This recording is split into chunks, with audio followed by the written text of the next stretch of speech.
नमस्ते, च्यानलमा तपाईहरुलाई स्वागत छ।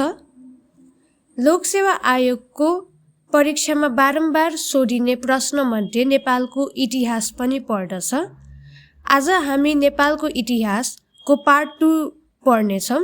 पार्ट 2 मा पनि हामी अहिर वंश र किरात कालको बारेमा अध्ययन गर्नेछौं। आउनु सुरु गरौं। अभिर वंश, महिषपाल वंश र अहिर वंश भनेको एउटै हो। तपाईहरु यसमा कन्फ्युजन नहुनु होला। नेपालको दोस्रो राजवंश के हो? यसको उत्तर हुन्छ महिषपाल वंश। त्यसैगरी महिषपाल शब्दको अर्थ के हो? महिषपाल शब्दको अर्थ भैँसी पालक हो। भैँसी पालक भनेको चाहिँ भैँसी पाल्ने मानिसहरूलाई चाहिँ भनिन्छ। त्यसैगरी महिषपाल वंशको प्रथम राजा को थिए? यसको सही उत्तर हुन्छ बरसिंह। त्यसैगरी महिषपाल वंशको दोस्रो राजा को थिए? यसको उत्तर हुन्छ जयसिंह। जयसिंह महिषपाल वंशको दोस्रो राजा थिए। त्यसैगरी महिषपाल वंशको तेस्रो राजा को थिए? यसको सही उत्तर हुन्छ भुवनसिंह। अर्को प्रश्नतर्फ लागौं। महिषपाल वंशको शासन केन्द्र कहाँ थियो? महिषपाल वंशको शासन केन्द्र मातातीर्थमा थियो। त्यसैगरी अर्को प्रश्न। महिषपाल वंशको शासन अवधि कति वर्षको थियो? राइट वंशावली अनुसार महिषपाल वंशको शासन अवधि 111 वर्षको थियो भने गोपाल वंशावली अनुसार 161 वर्ष 2 महिनाको थियो।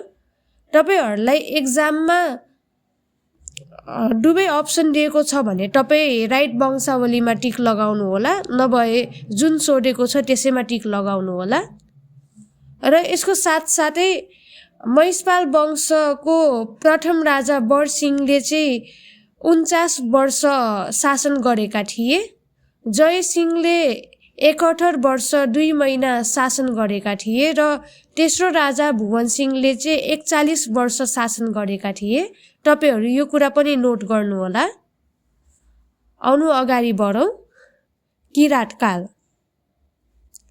नेपालमा राजतन्त्रको व्यवस्थित सुरुवात कहिले भएको हो? यसको उत्तर हुन्छ किरात कालबाट भएको। त्यसैगरी किरात शब्दको अर्थ के हो? किरात शब्दको अर्थ पूर्वको मान्छे हो भनेर चाहिँ बुझ्न सकिन्छ। अर्को प्रश्नतर्फ लागौं। किरात कालको प्रथम राजा को थिए? किरात कालको प्रथम राजा यलम्बर थिए। त्यसैगरी किरात कालका अन्तिम राजा को थिए? किरात कालका अन्तिम राजा गस्ती थिए। अब हामीले कुन राजाको पालामा के भएको थियो भन्ने क्वेशन पनि एकदमै सोधिरहेको प्रश्न हो।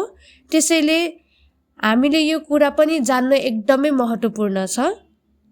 किरात कालको 6औं राजा को थिए? किरात कालको 6औं राजा हुमती थिए। हुमतीको पालामा चाहिँ महाभारत युद्ध भएको थियो। त्यसैगरी किरात कालका 7औं राजा को थिए? किरात कालका 7औं राजा जितेदास्ती थिए। जितेदास्तीको पालामा गौतम बुद्ध नेपाल आएका थिए। त्यसैगरी किरात कालका 14औं राजा को थिए? यसको उत्तर हुन्छ स्थुङ। उहाँको पालामा सम्राट अशोक नेपाल आएका थिए। सम्राट अशोक नेपाल आउँदाखेरि उहाँले चाहिँ नेपालको पुरानो स्तम्भ चाहिँ स्थापना गरेका थिए, जसलाई चाहिँ हामीले अशोक स्तम्भ भनेर पनि चिनिने गरिन्छ। त्यसैगरी अर्को प्रश्नतर्फ लागौं। किरात कालका 15औं राजा को थिए? यसको उत्तर हुन्छ जिग्रो। जिग्रोको पालामा शासन केन्द्र मातातीर्थबाट गोकर्ण सरेको थियो। त्यसैगरी 28औं राजा को थिए? 28औं राजा पटुक थिए। पटुकको पालामा शासन केन्द्र गोकर्णबाट शङ्खमूल सरेको थियो। 29औं राजा को थिए? 29औं राजा हाम्रो गस्ती थिए। उहाँ चाहिँ किराँतकालको अन्तिम राजा हो भनेर पनि चिनिन्छ। अर्को प्रश्नतर्फ लागौं। नेपालको सबैभन्दा पुरानो प्रस्तर मूर्ति कुन हो? यसको उत्तर हुन्छ पशुपति आर्यघाटमा रहेको विरूपाक्षको मूर्ति। विरूपाक्षको मूर्ति चाहिँ नेपालको सबैभन्दा पुरानो मूर्ति हो। त्यसैगरी यदि तपाईहरूलाई पुरानो मन्दिर कुन हो भनेर सोध्यो भने चाहिँ तपाईहरूले चाहिँ स्वयम्भूनाथलाई चाहिँ टिक लगाउनु होला। अनि यदि पुरानो पगोडा शैलीको मन्दिर चाहिँ के हो भनेर प्रश्न आयो भने चाङ्गु नारायण लगाउनु होला। फेरि पनि सुन्नुहोस्, नेपालको पुरानो मूर्ति भन्यो भने विरूपाक्ष मूर्ति भयो। नेपालको पुरानो मन्दिर भन्यो भने स्वयम्भूनाथ मन्दिर भयो। त्यसैगरी पुरानो पागोडा शैलीको मन्दिर भन्यो भने चाहिँ चाङ्गु नारायण हुन्छ। आजको लागि यति नै। हामी भोलि पनि यस्तै भिडियो लिएर पार्ट 3 बाट उपस्थित हुनेछौँ। भिडियो राम्रो लागेमा च्यानललाई सब्स्क्राइब गर्नुहोला, भिडियोलाई लाइक गर्नुहोला र कमेन्ट पनि गर्नुहोला। धन्यवाद।